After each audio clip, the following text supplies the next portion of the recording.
મારી માટે એક બીજા સારા ખુશીના સમાચાર છે. રૂપલબેન બ્રિજેશભાઈ નિમાવત. આપણું ગામ કયું કીધું? ટીમ્બી. ટીંબી. એટલે કયું ટીંબી આવે? ઉમરાળા તાલુકો. ઉમરાળા તાલુકાનું.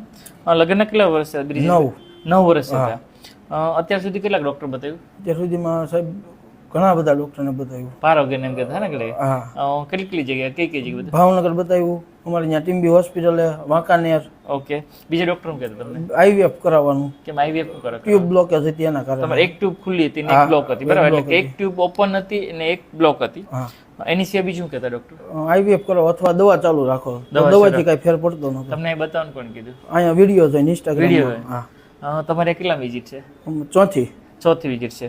તમને એમ લાગતું હતું સાહેબ ને પોઝિટિવ રિઝલ્ટ આવશે? હા, 100%. 100%.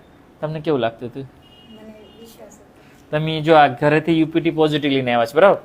આજે અમે કરે તોય પોઝિટિવ છે અને સોનોગ્રાફીમાં જી સેક આવી ગયો છે, બરાબર? એટલે કે ટૂંકમાં પ્રેગ્નન્સી રૂકાણી છે. જો તમારી જેવાને આમ તો 9 વર્ષ છે ને, એક ટ્યુબ બ્લોક હતી, એક ઓપન હતી, બધા ડોક્ટર મોસ્ટલી શું કહેતા? ના જ પડતા. આઈવીએફ કરાવી નાખો એમ. ઓકે, સરસ. જો તમારે ભગવાને અમારા હાથે રિઝલ્ટ આપ્યું, બરાબર? તો તમારી જેવા કપલ જેને પ્રેગ્નન્સીના શું સલાહ આપશો? અહીંયા જ આવવાનું ફરજિયાત. ઓકે, સરસ. લો. અને બ્રિજેશભાઈ વિડીયો મૂકો તો વાંધો નહીં ને? અને રૂપલભાઈ તમે કેવા આમ કેટલા ખુશ છો આજે 9 વર્ષ પછી? બસ ખુશ છો ને? ઓકે, સરસ. લો.